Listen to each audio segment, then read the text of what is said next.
Did you know that over the centuries, gold worth hundreds of billions of dollars has been taken from Ghana?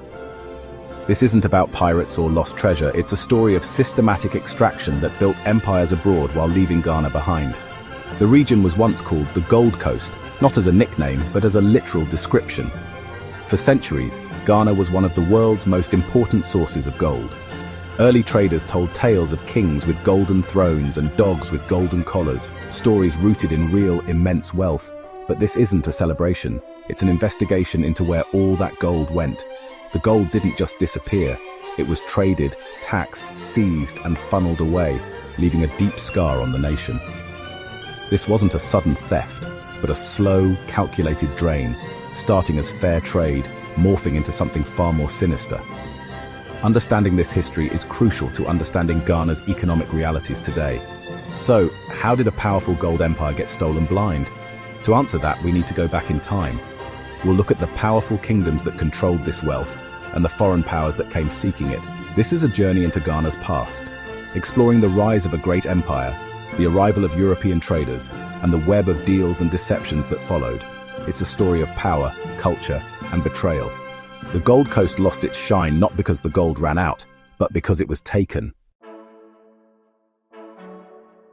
Long before Europeans arrived, Ghana was defined by gold. Ancient kingdoms like Bono and Denkyira had sophisticated mining operations, extracting gold from riverbeds and quartz veins. Gold was the foundation of their economies, art, and spiritual life, a currency of power and prestige. Ingenious, sustainable methods were passed down for generations. Ghana was a hub in the trans-Saharan trade network, exchanging gold for salt, textiles, and goods from North Africa and beyond. This trade made local rulers wealthy and powerful, connecting West Africa to Europe and Asia. When the Portuguese arrived in the 15th century, they weren't discovering gold. They were finding a new route to a legendary source. They encountered societies with complex economies and deep cultural ties to gold. The people here were experienced traders, not naive. This set the stage for a new era, one that would start with trade but ultimately change the region's destiny.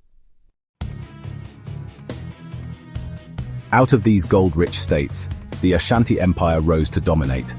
United under Osei Tutu and guided by Okomfo Anokye, the Ashanti forged a powerful identity, symbolized by the sacred golden stool.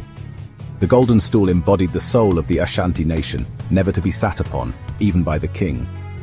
With unity, military might, and control over gold, the Ashanti expanded rapidly, conquering rivals and seizing key mines and trade routes. Kumasi, their capital, dazzled visitors with its wealth and sophistication. Gold funded the army, secured political power, and defined Ashanti culture.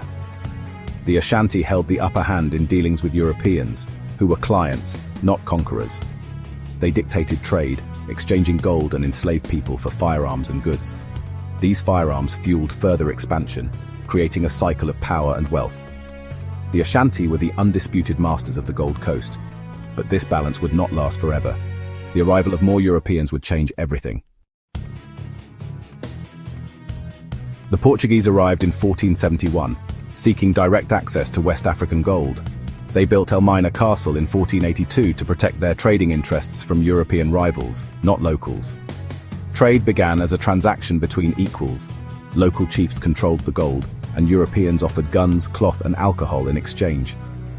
Other European powers soon followed: Dutch, British, Swedes, Danes, all building forts along the coast, competing for gold. This competition gave local powers leverage, allowing them to play Europeans against each other for better deals. But the rise of the transatlantic slave trade changed everything. Gold was still exported, but now so were millions of people, captured and sold into slavery. The forts became dungeons, and the guns traded for gold fueled internal conflicts. The Gold Coast's wealth was now extracted in both minerals and human lives. This dark turn would have devastating consequences for centuries. The region's fate was being rewritten. The age of fair trade was ending. For centuries, the Ashanti Empire was too powerful to conquer outright. But in the 19th century, the British sought more than trade. They wanted control. The Anglo-Ashanti Wars erupted as Britain aimed to eliminate Ashanti power and secure the gold source. The Industrial Revolution fueled Britain's hunger for raw materials and wealth. Superior British weaponry and divide-and-conquer tactics weakened the Ashanti. Deceptive treaties, often unreadable to local chiefs, signed away sovereignty and land. The Fanti Bond of 1844, presented as protection, became the legal basis for colonization. Colonization was a slow theft of autonomy, not just gold. The British dismantled the structures that had protected Ghana's wealth for centuries. Trade between equals was replaced by a colonial project bent on total extraction.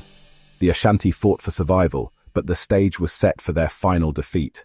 The colonial era had begun. The Golden Stool became the ultimate symbol of Ashanti resistance and British ambition. After sacking Kumasi and exiling the king, the British governor demanded the Golden Stool, misunderstanding its sacred meaning. To the Ashanti, this was a demand for their soul and identity. Queen Mother Ya Asantewa rose to lead a fierce rebellion, shaming chiefs into action.